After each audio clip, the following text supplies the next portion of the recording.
hate want to be in coverage. You don't want to play that run. I know you don't. I know you don't. Good, hey, it ain't got to be a passing league. We finna run that all day. Besides me, the best thing the USFL is currently offering and something the NFL needs to lean into is more on-field audio. I'm on your That was sack fumble.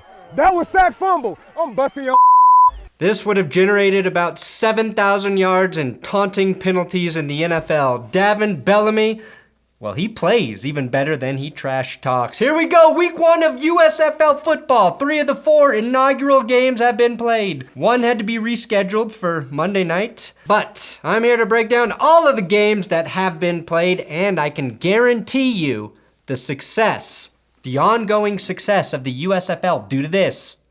They have Rob Lowe's undying neutrality. Which team are you rooting for, Rob?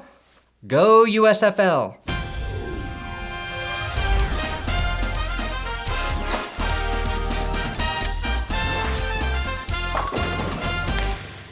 I usually break balls here, but it's time to save some balls with the help of my sponsor, Manscaped.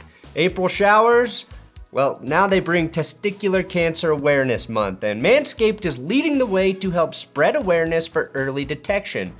To do that, you've got to touch your balls, and I mean really feel around in there. And since I can't show you exactly how to do it, which I tried last year and nearly had my channel taken down, Manscaped is here to help guide your self-check in partnership with the Testicular Cancer Society. All you got to do is visit manscaped.com/TCS to learn how to check yourself or donate to TCS. You can always keep your balls trim with the best below-the-belt groomer on earth in the Lawnmower 4.0, and if you want to get weird, do it while wearing the We Save Ball shirt. Just the shirt and your naked bottom in the lawnmower. And once you've checked your balls, trimmed your balls, give them a shine with the Crop Mop Ball Wipes. Use my link below, manscaped.com/goodsports, and wipe 20% off your order, and you'll always get that free shipping. Game 1, the Stallions defeat the Generals. 'Twas the first game, and it 'twas the best game of the weekend, and Luis Perez, the veteran of all the spring leagues, started the first game with a certified bomb. 49 yards here to Randy Statterfield, who also reeled in the touchdown pass to give the Generals the first ever USFL reboot touchdown. And he was the only player to notch 100 yards on opening weekend. 5 catches for exactly a hundo. All the NFL needed to do to make extra points more interesting was add a fucking drone. And if you don't like the PAT drone shots, you probably don't like adding a little lube for pleasure, because it's messy. Birmingham, who was spurred on by a raucous crowd, answered back.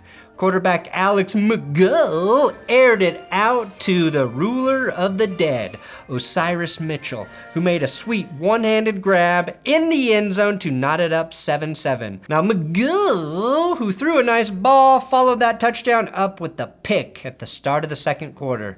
I think the tight end may have given up a little here, but McGo definitely sailed this thing. To me, Luis Perez was the star of the show in this one, and after hooking up with Randy Statterfield early, Perez threw a dart on the run to his big tight end, Braden Bowman. This was an NFL throw, and it came from the best quarterback this weekend. If another spring league emerges, it's only fair we call it the Perez League. Unfortunately, Luis Perez would not finish the game, but he did go 13 of 18 for 143 yards, 2 touchdowns, and no picks. He did fumble once, likely wiping out a score that would have put the Generals up by 10 or 14 points in the second quarter, and eventually cost him the game. Now the Generals were splitting reps with their QBs, so they turned to DeAndre Johnson, who completed just 3 of his 8 passes, but ran the ball very effectively, carrying it 12 times for 98 yards and a tutty. There was one point in the game where New Jersey ran the ball 24 times in a row. That was the game plan with Johnson. Yes, I said 24 straight runs. In total, they carried it 44 times for 222 yards and 1 score. Now you may not be sold on the use of drones, but let me tell you, the helmet cam, that's for everyone. Especially if you want to understand the nauseating reality of playing running back. Here's a great view of what it looks like when your offensive line forgets to block a man named Scooby. Now the Stallions fell behind 21-14 in the fourth quarter, but they came galloping back when Jamar Smith, taking over for Magoo, threw a bullet over the middle to Gary Angeline, the 6'7" tight end who looked like Gronk, powering the ball into the end zone and tying up the game. New Jersey was able to put together a sustained drive with under 5 minutes to go in the game, but stalled on third down. Former NFL kicker Nick Rose had missed a pair of field goals early, but with the game on the line, he drilled a 47-yarder right down the gooch to give the Generals a 3-point lead with 1:54 left to go in the first game of the year. We had a real nail biter, folks. Then the heroics from Jamar Smith and the Stallion offense triumphed. Birmingham was aided by a nasty face mask that turned CJ Maribel around, but Maribel followed it up with a nice catch and run. 29 seconds to go from the 2-yard line. Jamar Smith scrambles and puts his head down, diving for the goal line, and the Stallions do it in front of their home crowd. The first USFL game of the 2022 season, and it's in the books. It was great for the league and great for the people who need content in the offseason. Me! It was great for me! And a friendly reminder for great dental health. You never don't have enough time to floss. Now, this genuinely was a good football game. They got good quarterback play, a back and forth finish, and some highlight plays from guys that will undoubtedly get a shot in the NFL at some point. The USFL also has the cute cam. I see you, Jamar, which I also mastered when I was forced to sit at the kids' table during Easter. The Panthers fall to the Gamblers. NBC put Jason Garrett and Jack Collinsworth in the booth because that's what we asked for. Shea Patterson, the top pick in the USFL draft. A nepotism hire and a man whose unbridled enthusiasm for everything and everybody is clearly masking a deep, deep sadness within. Now the drones aren't just for PATs.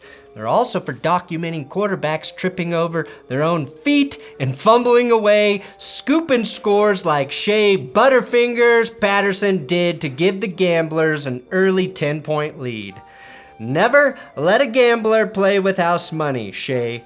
Never give gamblers points either. Simple betting rules, guys. Again, I love the drone. It turns the game into a real show. And you can see the little drone right here in the wide angle. Look how cute that little drone is. Patterson struggled early. Obviously, 2 fumbles aren't good for the Panthers, which led to Paxton Lynch coming in the game in place of Patterson. Lynch was able to scramble for a first down, but he also got stripped on another third down scramble.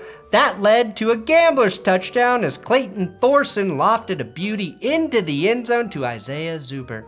That was one of Thorson's 9 completions on the day, but the Gamblers were up 17-0 at this point. The Panthers were clearly unraveling. Former Too Hot to Handle star Chase Demore got into it with teammate Kayvon Walker on the sideline. You need to listen when I tell you. Why are you getting mad, bro? I'm just talking to you. Get out my face. Walker, more like puncher, but maybe the former Memphis quarterback could get things going, right? No, Lynch, the former first-round NFL pick, followed that turnover with one of the uglier interceptions I've seen in a while. Throwing late and inside on a route that got picked off by Will Likely, as in Paxton Lynch will likely be on the bench for the rest of the season. Paxton Lynch finished the game 2 for 5 on his passes with 1 yard, a pick, and a fumble to go with 14 yards on the ground. Head coach of the Panthers, Jeff Fisher, put on his backwards hat got his sunglasses going, looked fresh as hell, and decided it was time to go back to Shea Patterson, and it proved to be the right choice. Aided by 6 third-quarter gambler penalties, Patterson and the Michigan offense scored 12 unanswered points, scoring on a touchdown pass to Lance Lenoir, followed by a Stevie Scott touchdown run, but they whiffed on both of their 2-point conversions. So maybe just kick PATs, so you need a field goal to tie it at the end? Which ultimately meant Michigan needed a touchdown to win it in the final seconds. Patterson had one last shot from the 30-yard line and nearly connected, but his receiver, LaMichael Petway, could not get both feet in bounds, which makes me think college rules should apply to the USFL. Make it 1 foot in for possession. Just 12 putrid points for the Panthers offense, and by my count, they had about 12 missed opportunities to win this game. The fumbles, the Paxtons, the gamblers' penalties, and this Panthers punt return TD nullified by a flag, already living up to NFL standards. Getting the helmet cam, though, of an illegal block in the back may have been the highlight of this game. Here's what kind of sucks, though, about playing in the USFL. The Shea Patterson blunder is all anyone is sharing on social media. But he could end up being the best QB by the end of the season. After a really rough start, credit him for getting it together, completing 68% of his passes with 7.7 yard average per attempt there, a couple pro-level throws. He also had 31 rushing yards. And remember, these teams have only been practicing together for roughly a month. I think there's a lot of room for growth in chemistry, especially at the quarterback positions. Then we've got the Stars falling to the New Orleans Breakers, my team. The king of trash cock. No, I'm the king of trash cock. The king of trash talk, Devin Bellamy, who was the first defensive end drafted in the USFL, sacked Stars quarterback Brian Scott on the first play of the game. He ripped Bellamy's helmet off, reminding me of AAF legend Mike Bercovici right here. Bellamy finished with 3 sacks, most of the weekend by any player. Okay, the Breakers uniforms, well, they were as beautiful as I imagined. And the Stars uniforms, they were even worse than they looked when I reviewed them in a video a couple months ago. It was like seeing the Mona Lisa next to a selfie of Ronald McDonald taking a shit, but from the point of view of the fucking toilet. Speaking of POV, the first TD of the game was a pick 6 by Breakers linebacker Vontae Diggs, reminding everyone that Diggs is always good at football. Despite that throw, Stars quarterback Brian Scott may have had the most efficient performance of the weekend, completing 69% of his passes for a not-so-nice 5.6 yards per completion. The Will Smith Award for Best Slap goes to Breakers' Keith Washington, who netted an unsportsmanlike conduct penalty in the first quarter. I know the Stars uniforms with the piss yellow and the blood red combo look like a urinary tract infection, but you can't slap away the infection, Keith. You need antibiotics to do that. New Orleans, well, they bends, but they don't breakers. And they bat down a pass on 4th and goal. And the story of the game for me was how well the Breakers defense played. Very opportunistic. They're a game-changing type defense, and I say that after one game. A series later, Henri Saint-Amour had a clutch sack on 3rd down, followed by a blocked punt by Chad Williams to give New Orleans a 9-0 lead. Stars punter Matt Mangle actually kicked a touchback on the safety punt, but nobody thought to put that in the highlights on YouTube, so you'll just have to take my word for it. The catch of the week goes to Stars receiver Chris Rowland, who played for the Falcons practice squad for a little bit and shockingly didn't completely destroy his shoulder upon impact with the ground during this incredible catch. And after review, it was confirmed to be a catch. That set up the first offensive touchdown of the day to tight end Bug Howard and prevented Philly from getting throttled, in my opinion. Quarterback Kyle Sloter started the second half with an ugly pick for the Breakers, and he was lucky to see that thing not housed by Channing Stribling.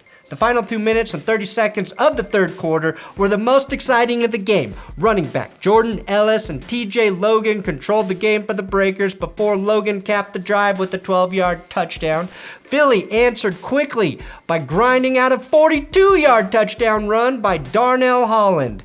Can't get double the fines in the work zone when you are the work zone. Jesus, hell, your uniforms are disgusting, Philly. Now, New Orleans put together a nice drive, this time with Jordan Ellis breaking through for the touchdown on a 2-yard carry. So in a very slow game, we were then treated to an onslaught of rushing touchdowns in a 6.5-minute stretch. Then the final 11 minutes of the fourth were riddled with bad football. Missed field goals by each team, a fumble by the Stars after they stopped the Breakers on downs, until anticlimactically, the game ran out of time, and it was over.